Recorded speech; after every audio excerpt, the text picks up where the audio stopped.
Em fevereiro de 2020, quando o primeiro caso da Covid no Brasil foi detectado, seus efeitos ainda eram grandes e, em grande parte, desconhecidos para médicos, cientistas e para a população em geral.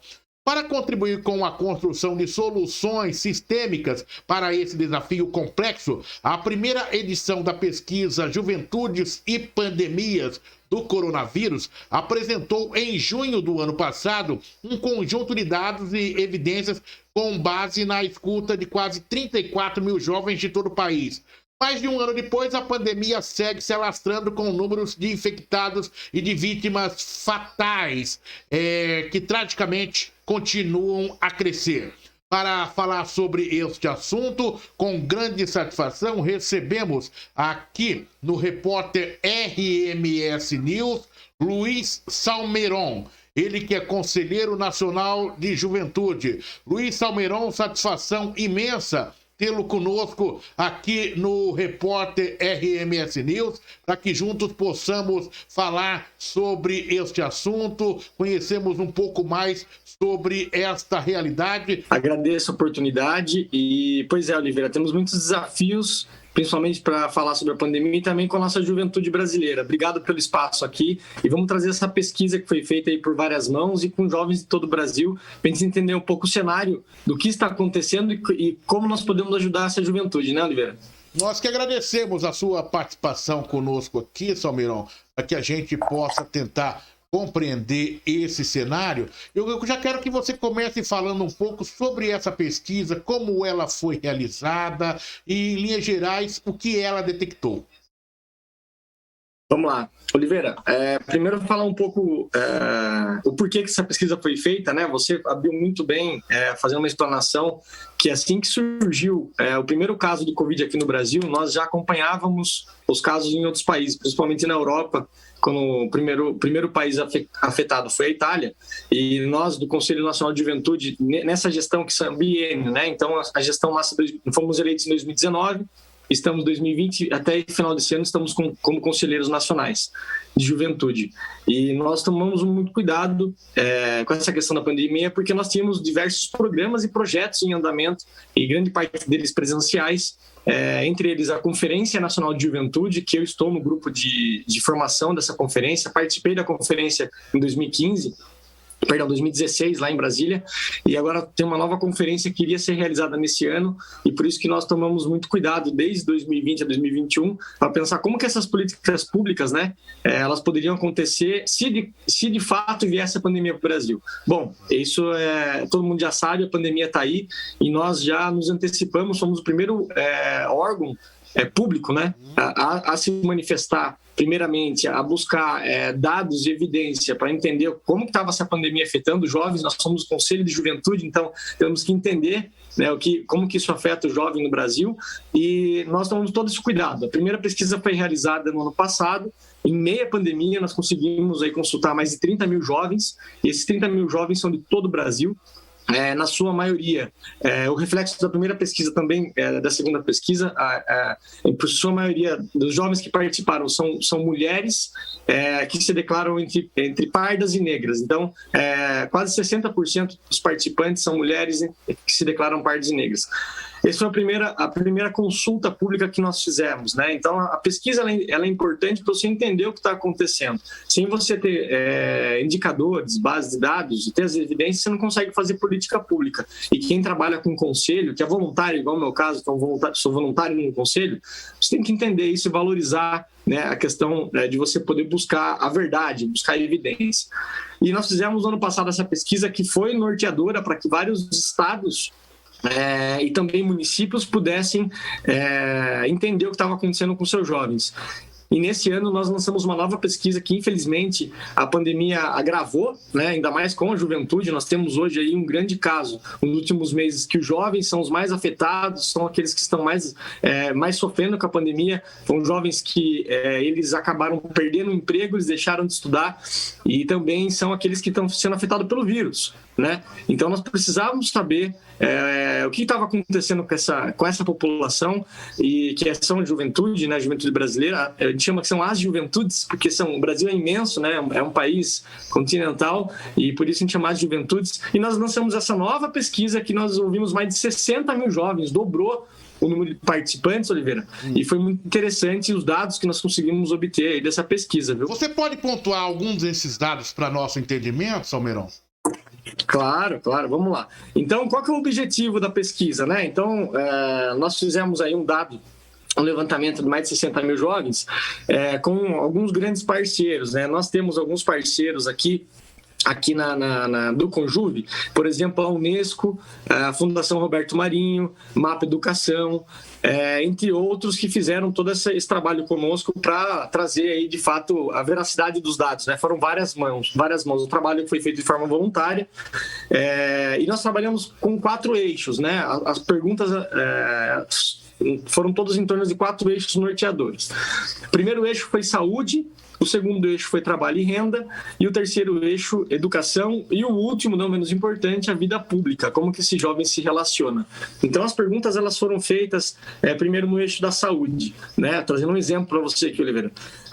Foram um questionário longo, onde o jovem descrevia como que estava a vida dele antes da pandemia e como está nesse momento durante a pandemia. Na questão de saúde, algumas perguntas básicas, né? Se ele tem feito exames preventivos, como que ele vê, né, a estrutura de saúde pública em torno de onde ele vive, como que ele se sente nesse período, não só fisicamente, biologicamente, mas também psicoemocionalmente, né? Então, algumas perguntas foram feitas, e nessa pesquisa ela aponta que, por exemplo, infelizmente, né, aumentaram os pensamentos suicidas e também de automutilação nos jovens, para a questão de ansiedade, entre outros fatores. Mas também tem algumas coisas positivas que surgiram. Os jovens, por estarem em casa, eles buscaram fazer mais exercício físico, surgiu essa necessidade de cuidar, o autocuidado também. Então nós temos um ponto negativo de pensamentos que surgem aí, pensamentos suicidas, e também de automutilação, que jovens, eles declaram isso. 1 em cada 10 jovens diz que já pensa em suicídio e se automutila. Infelizmente é um dado que nós temos, mas também tem um outro lado, que o jovem está mais preocupado com a saúde, ver se alerta, né? Eles estão fazendo exercício físico, desde alongamentos, caminhadas, aquele que tem uma estrutura perto da sua casa que possa fazer, e também buscar o atendimento médico, por causa da pandemia, trouxe esse alerta, né? Eu sei que não é só... Não são os adultos e os idosos, né? Ou a melhor idade que tem que cuidar da saúde. O jovem começou a se preocupar com isso também, viu, Oliveira? Ô, Salmeirão, dentro disso que foi detectado, principalmente esses jovens que já pensam em suicídio, principalmente, acho que é uma pesquisa e a gente tem que ter, é um sinal de alerta. A minha pergunta é a seguinte: a partir dessa pesquisa, serão desenvolvidas ações nesse sentido para apoiarem, para respaldarem esses jovens, para resgatarem a sua autoestima? O que se desenvolve a partir dessa pesquisa? Exatamente. E aí a gente pode pular para o outro eixo, que daí é relacionado a trabalho e renda. Eu vou explicar o porquê eu estou fazendo esse link. Porque tem um termo, Oliveira, que ainda é pouco utilizado, mas ele já é tendência nos últimos 3, 4 anos, que é um termo chamado inclusão produtiva. Quando a gente, antigamente falava muito de desenvolvimento econômico e social, né? Falava isso. Mas o termo que é utilizado hoje é um tema já global, que é o de inclusão produtiva. Então, você tira essa questão de só gerar o capital, que é da inclusão do econômico e social, e você traz o termo de inclusão produtiva. Por quê? Porque o jovem, quando ele tem a oportunidade de se capacitar, de se desenvolver as habilidades, chamado de hard skills, soft skills, né, de conhecimento e também emocionais, habilidades emocionais de conhecimento, ele se sente incluído numa sociedade. Então, ele se torna produtivo. Então, o termo inclusão produtiva é um dos eixos que nós trabalhamos no Conjuve desde 2020, em parceria com a Empresa Júnior, a Empresa Júnior, que é um organismo também nacional. E, entre outros parceiros, nós temos vários cursos de capacitação de forma gratuita, que nós já oferecemos desde o ano passado, para que esses jovens entendam qual é o momento que ele vive e também como que ele pode se desenvolver. não só pensando na simples inserção no mercado de trabalho, mas sim na inserção de como ser na sociedade, para eles se sentir pertencentes, para eles saberem onde que eles se encaixam. E essa pesquisa, ela é gratuita, né? No caso da disponibilidade, ela está disponível, pesquisa gratuita, qualquer um pode acessar, e nós estamos mandando para os governos.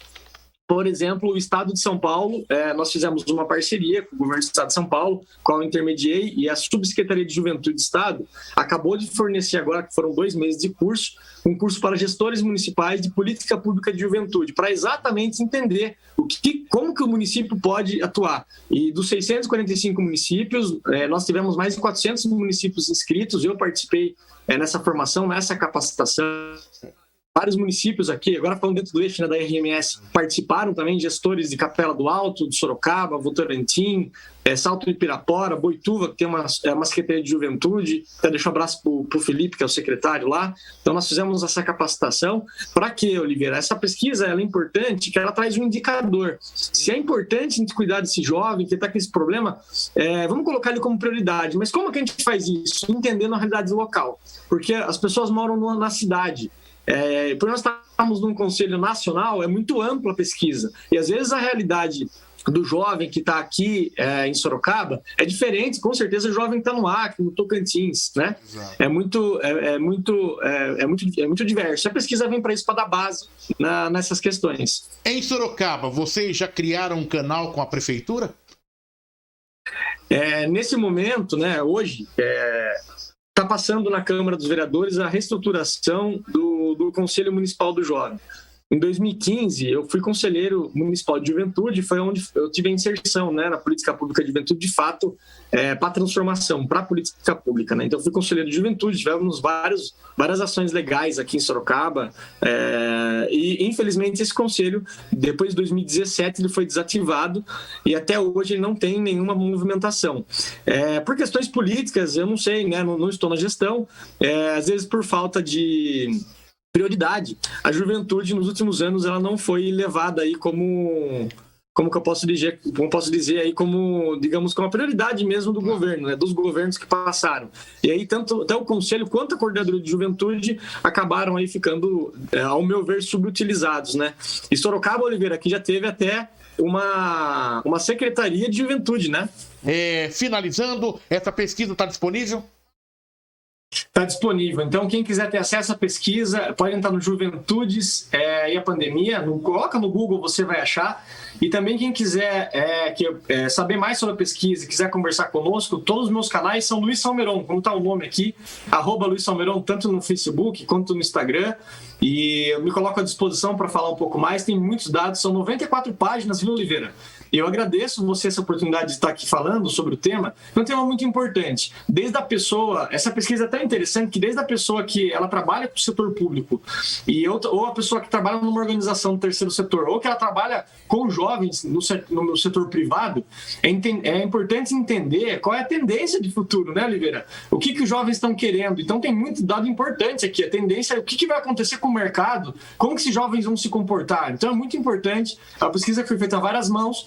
E eu agradeço a oportunidade de estar aqui com vocês, Oliveira. Um forte abraço. À disposição, nós que agradecemos a sua participação, trazendo aí dados importantes, né, dessa pesquisa com foco e olhar no jovem brasileiro, e que a gente pode fazer um recorte, como você fez, e trazer para a nossa realidade.